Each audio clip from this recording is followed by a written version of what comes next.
So Anton, vandag se vraag gaan oor verhoudings en lewensmaat. So, hoekom kies mense dikwels die, ons sê nou maar tussen aanhalingstekens, verkeerde lewensmaat? Wat gaan daaraan? Is dit as gevolg van hoe ons kies of is dit ons self? Is dit ons interne ietsie wat mee verkeerd is?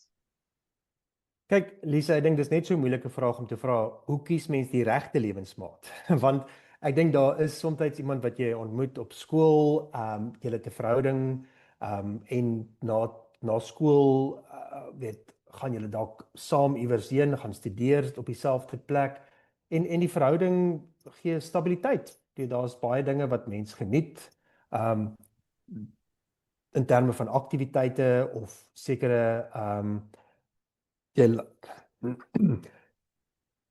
beide persone raak lief vir die ander persoon se familie ensovoorts, en dis interessant hoe 'n verhouding dan soms mooi in plek val.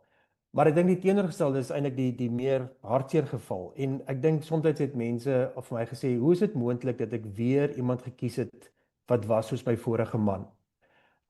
Hoe is dit moontlik dat ek dieselfde rooi vlae weer misgekyk het? En ek dink dit is die hartseer dat soms, en ek sê hierdie nou ligtelik, maar dit is eintlik ernstig, dit voel soos dieselfde sirkus as net 'n ander tent, okay?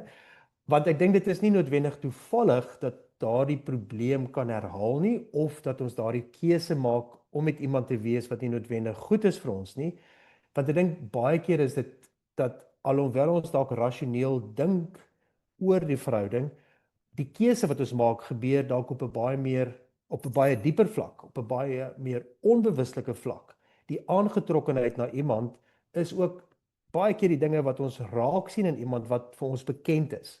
So die idee van 'n verhouding en hoe iemand moet wees, ons het klare bloudruk as ons iemand ontmoet, van waar ons vandaan kom, van ons eie huisgesin, van ons eie ouers of mense rondom ons, wat vir ons idees gegee het van hoe 'n verhouding moet lyk en werk, maar is nie noodwendig dat daardie bloudruk goed werk as ons iemand ontmoet wat heeltemal uit 'n ander wêreld uitkom, uit 'n ander familie, gesin, uit 'n ander konteks, en hierdie bekendheid wat ons aantrek na iemand toe en wat dit dalk opwindend maak om by hierdie persoon te wees, is nie noodwendig dat dit die persoon is waarmee jy in 'n werkbare verhouding kan wees nie.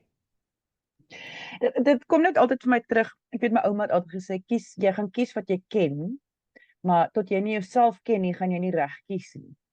Dit klink soos 'n baie slim ouma. Ja, ouma ouma het tye Baie gehad. wyse woorde. Ouma het tye gehad. En ek het altyd mens verstaan dit nie tot jy nie dit self begin leef nie. En dis hoekom wees ek vir my altyd die titel is vir my so belangrik, want as jy nie verstaan wat gaan jy kies nie, wat is jou bindingstyl, hoe het jy groot geword in die huis, wat sê jy geneig na, dan gaan dit nie verander nie. Jy kan nie jouself die hele tyd kastei en sê, ek kies altyd die verkeerde persoon, hoekom kies ek die verkeerde, ek bedoel, hoeveel meisies het al gehuil oor 'n glasie tequila in 'n bar en sê, ek kies altyd die verkeerde man, wat gaan ek doen? Ja. En die enigste deurlopende faktor is altyd jy is die deurlopende faktor. So tot jy nie gaan uitwerk, hoekom doen jy dit nie, voel dit vir my, gaan jy maar huil oor hy tequila elke keer. Nee, ongelukkig verkoop die tequila dan goed. Die trane kan rol, maar die probleem is baie keer maak ons 'n keuse vir wat bekend is. En die idee is dat omdat dit bekend is, gaan dit veilig wees. En soms is bekend iemand wat dalk baie standvastig is, iemand wat soos 'n rots is. Jy weet, hy het 'n goeie werk en so voort. Maar rotse wys nie emosie nie. Soms kies ons iemand wat baie avontuurlustig en opwindend is, nê? Nee? En dit is wonderlik want elke naweek gaan ons iewers anders heen en daar's elke naweek 'n avontuur en iets interessants, maar dit gee nie noodwendig stabiliteit nie. So wat ons kies is op 'n manier alreeds 'n behoefte wat ons graag aangespreek wil hê, maar ons gaan ook besef daar sekere beperkings wat daarmee saamkom. En ek dink ook soms is dit ou wonde wat ons het, met ander woorde ou seerkry wat ons het, wat ons probeer genees. En dit klink nou dalk baie klinies as ek dit so stel, maar waar ons seer gekry het in die verlede, waar ons graag iets anders te hê. En ons gaan terug na daai ou plekke toe, dalk op 'n baie onbewustelike vlak, want ons wil graag hê dat ons iets kry wat dit vir ons kan beter maak. Ek dink die ander probleem is ook dat ons dalk maklik in 'n verhouding ingaan wat ons dink dat as ons net hard genoeg werk, kan ons hierdie ander persoon fix, kan ons hierdie ander persoon help met hulle probleme. En dan kom jy agter later dat jy eintlik in 'n rol is wat jy die people pleaser moet wees, want jy moet die hele tyd die ander persoon gelukkig maak dat hulle okay is. En dit maak nie dinge beter nie, dit maak dinge net moeiliker vir jouself. En jy raak later in hierdie rol vasgevang waar dit alles oor die ander persoon en hulle behoeftes gaan en al minder oor jouself gaan. Ek dink dit is ongelukkig dat daardie idee dalk baie keer ook by ons ingeprent word dat in so 'n situasie is konflik dan baie gevaarlik. Want konflik wys nie alleen uit dat daar 'n probleem is nie, maar nou probeer jy konflik so veel as moontlik vermy en dan maak jy sekere opofferings, jou idees, jou opinies, die dinge waarvan jy hou om te doen, die gedagtes wat jy het wat dalk avontuurlustig kan wees, en dan word jy die hele tyd teleurgestel want die ander persoon is dalk meer dominant as dit kom by daai dinge. Ja? Maar dis wat jou aanvanklik aangetrek het na daardie persoon.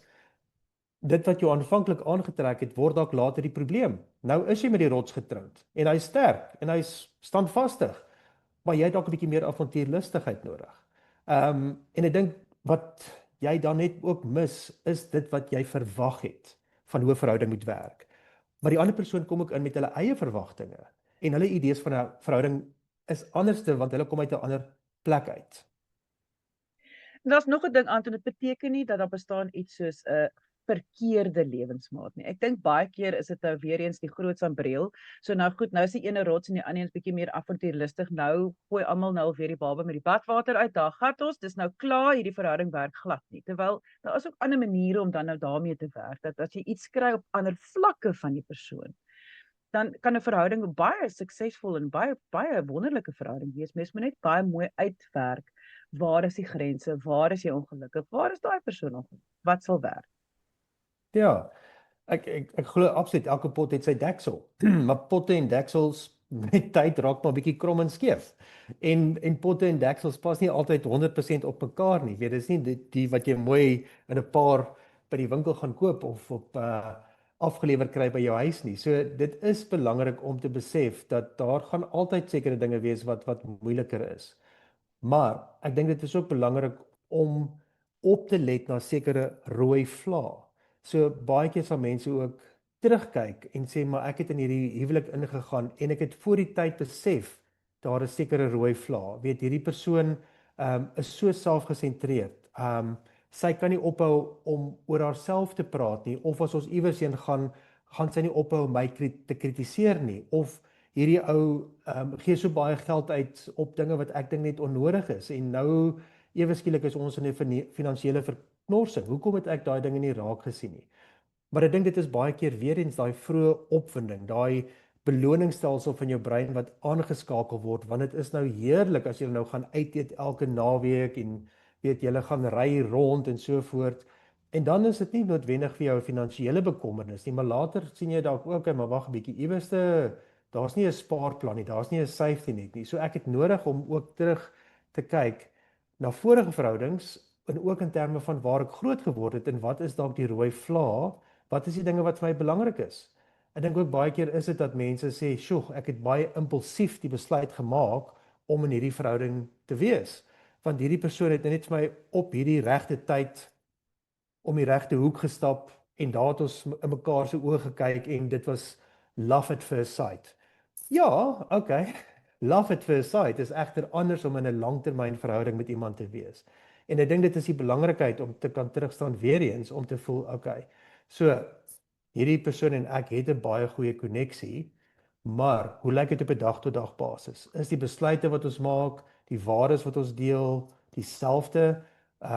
Is daar vryheid vir elke persoon om tyd met hulle eie vriende of familie te spandeer, of ervaar ek dat hierdie verhouding my baie inperk, vir my eintlik heeltyd die boodskap gee dat ek iets verkeerd doen of dat ek iets beter moet doen.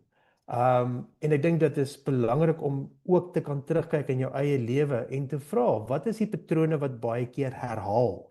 Wat is die dinge wat ek dalk elke keer verwag in 'n verhouding en ek dalk teleurgesteld word, maar ook in terme van as ek terugkyk, wat is die dinge wat mense van my verwag in die verlede? Wat het ek maklik opgeoffer en waar het ek dalk ook dele van myself opgeoffer? Mense, dis maar soms bietjie kompleks as mens veral in die verhouding is of as mens nou weet deel van hierdie konteks is, dan kan mens baie keer voel, yes, dit is dan baie om nou in te neem. So indien jy 'n vraag het, kan jy e-pos stuur na lise@wsek.co.za. Ek sê baie dankie aan Anton Bemer, hy is 'n kliniese sielkundige van Stellenbosch. Al sy besonderhede is by hierdie gesprek, gaan kyk daar.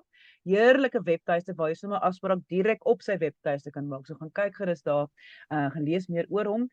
Dankie dat jy ingeskakel het. Deel die gesprek. Mens weet nooit wie het nodig om dit te hoor en die heel belangrikste, onthou, kyk mooi na jouself.